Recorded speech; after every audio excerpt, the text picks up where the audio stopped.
Okay, Teacher Think here today, and we're going to talk about highlighting. And I think you can probably see from the picture that I'm not a big fan of highlighting. And there are some very good reasons for that. And I am going against the grain a little bit with what people have learned and grown up with, but not what the scientists say. And really common sense when it comes right down to it.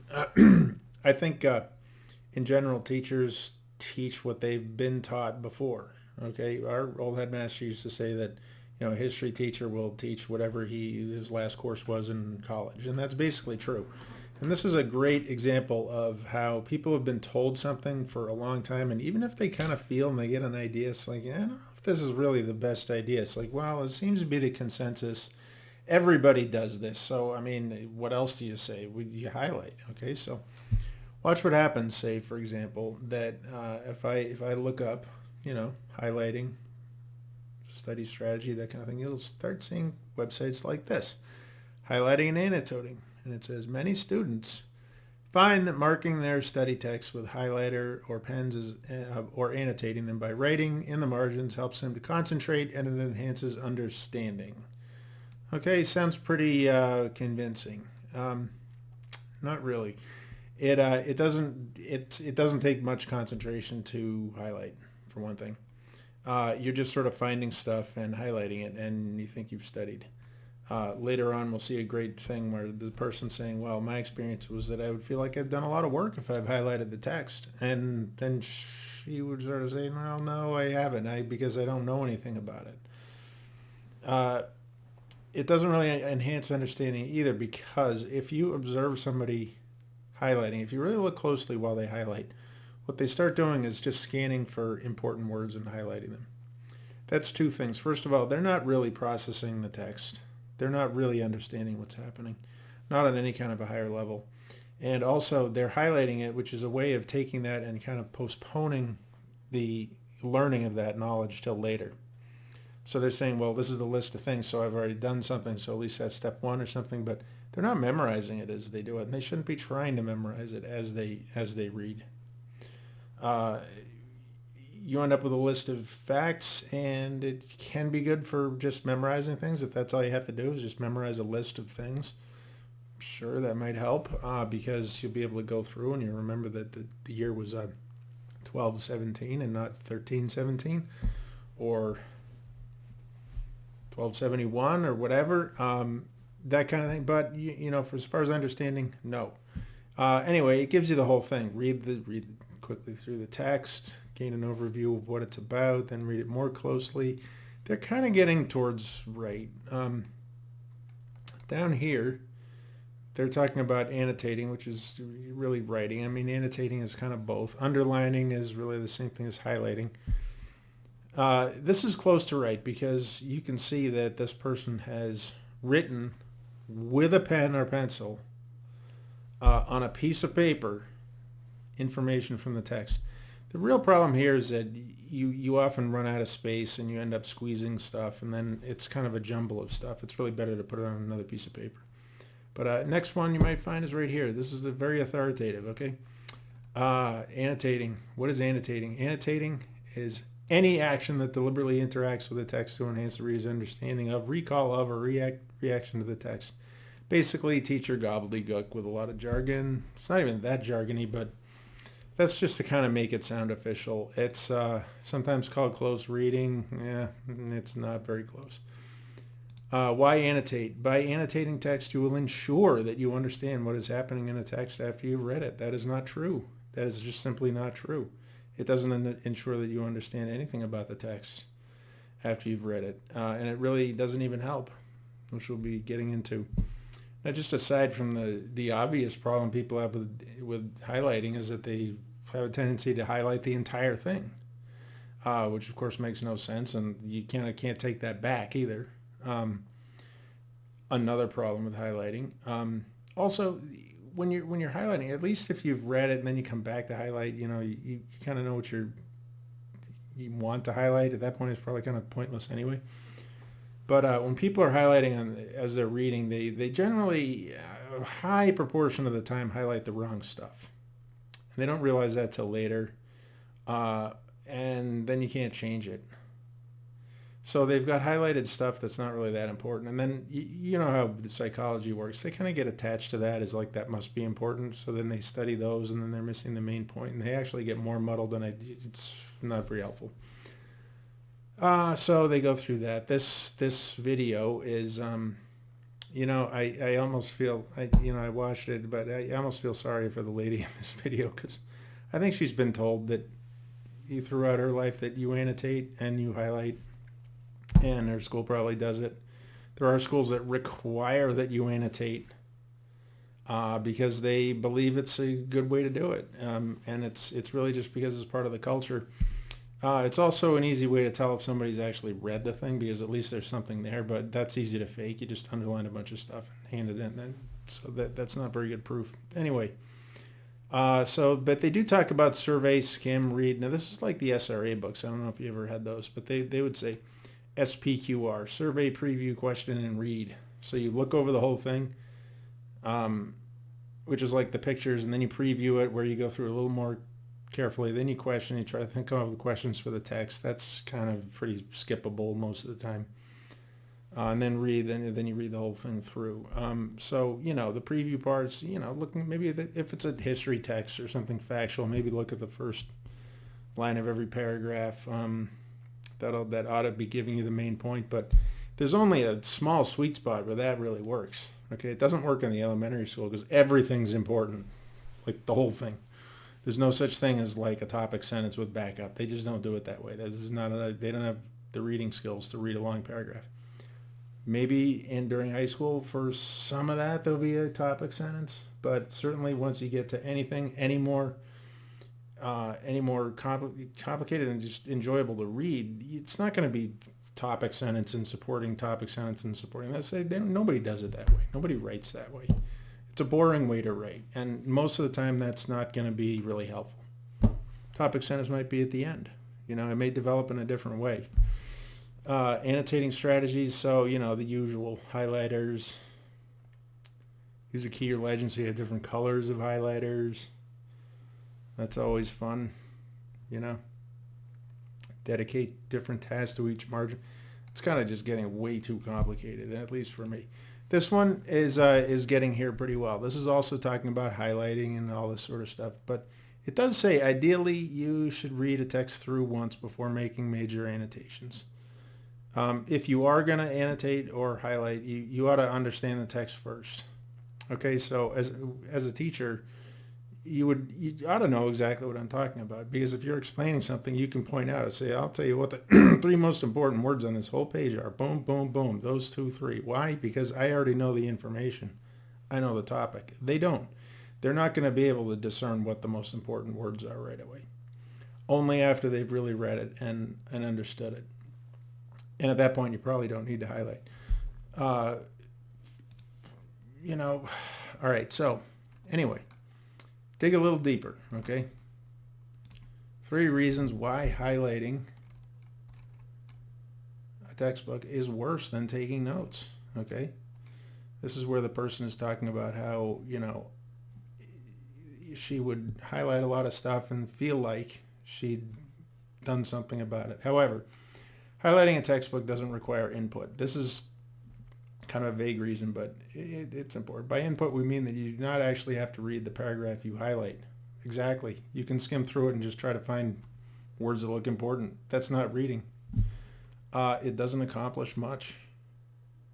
In order to learn the material in the textbook, you have to understand it first. This requires a fair amount of thought, and thus it requires reading what was written. Don't get lulled into skipping important info by your highlighter. I've seen students do that. They're told, you have to highlight something in every paragraph, so they find something, and as soon as they found that, they move right down to the next paragraph. I've seen that with my own 2 eyes. Taking notes, on the other hand, requires understanding what you've written. Okay, we're going to get into notes later. That's really the answer, by the way, in case you're wondering. Highlighting a textbook doesn't require output. Okay, all effective learning is not just input. It also involves output.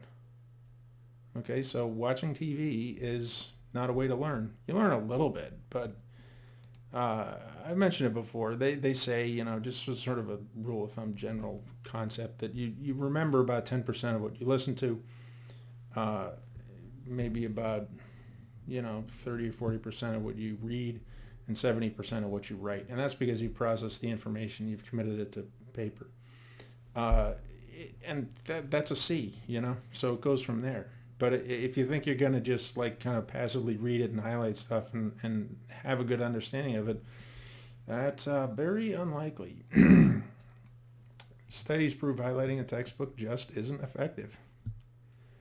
Recent report put out by a bunch of people with PhDs. That's what I love. They say. But yes, I mean, I've seen this in so many different places myself. This is one website, but it's just all over the internet. Books, everything. Evaluated a number of common study strategies based on a lot of evidence. Here's the point. It doesn't work. Okay, highlighting made it on the list of worst study skills. I've seen that again and again, and it's true. It is one of the worst study skills. Some study skills don't take much time. We recommend some of those skills because they provide a boost without much effort. Other study skills take more time, but they pay off in the long run. For example, implementing a review schedule takes a fair amount of effort and time, but it's extremely valuable. Highlighting does neither. It takes up time, and it doesn't boost retention. Right there. That's the standard of ineffective. It strikes out on both of our scorecards. So, is highlighting good for anything, or we should burn them all? It talks about how it's okay if you're just if you just want to memorize like individual words, but that's basically it. Time magazine, good for Time. I wasn't expecting this. Time magazine with like an actual article that's pretty well in depth and everything. Wow. The scientific literature evaluating these techniques stretches back decades and across thousands of articles, which begs the question, doesn't it? Why don't more people know about this? Well, because most teachers don't know about this. Why? Because they don't get taught the right things in their teacher schools. I never went to one, but I've heard what people say, and they always say, well, it's kind of okay. I learned a couple things. Never once have I seen someone change their teaching based on having gotten a master's degree ever. Okay, and this is one of these things. People come out of that. I mean, why are they still talking about highlighting and annotating? I guess because it's easy. It's easy to check, see if they did it. They've always been told that. It's kind of a consensus. Maybe the school makes you do it. They say that you have to tell them to annotate. But it's also just something that once that's part of the cultural. Once it's a cultural meme like that, it's very hard to drum out something like that, especially when it's easy, and especially when it means buying nice highlighters in different colors and putting them in and having a whole list of, highlighters and stuff. It's fun, but fill in the blank. So they talk about how, now the worst study strategies, highlighting and underlining led the author's list of ineffective learning strategies. Yes, I'll say it again. Highlighting and underlining led the author's list of ineffective learning strategies. Although they are common practices, studies show they offer no benefit beyond simply reading the text. Some research even indicates that highlighting can get in the way of learning because it draws attention to individual facts. It may hamper the process of making connections and drawing inferences. Bravo, exactly, absolutely. Now, just to jump ahead a little bit again, taking notes. If you have a separate sheet of paper and you're putting notes down, you can't copy the whole thing out. You have to reprocess it, integrate your information, and write it down. Then you have understood it, and then you are well on your way to really learning it and getting that A. So anyway, they say it's low utility. The best, in contrast to familiar practices, now get ready for this. Some of them aren't well known outside the psych lab, distributed practice. I think a lot of people do know this, but that's when you're studying. You study once and then you stop and come back to it. And I'm trying to make a graph here. Okay, your learning is going down, and then you come back and you bring it up again, and it starts going down but slower. So, and then slower. So you do more review and then space it out more. that's a very effective strategy. But they're not quite getting quite to note taking right here, but not right there. The rest, this I'll link this. This is a lot of good information about all kinds of different other strategies where they're saying there isn't enough information on whether it really works. I do think the one that has probably the most potential for working is, well, explaining it to someone else. Like if you're going to help your kids study for a history test, ask them what happened in the chapter over dinner, I mean, you don't have all day to go over every strategy probably.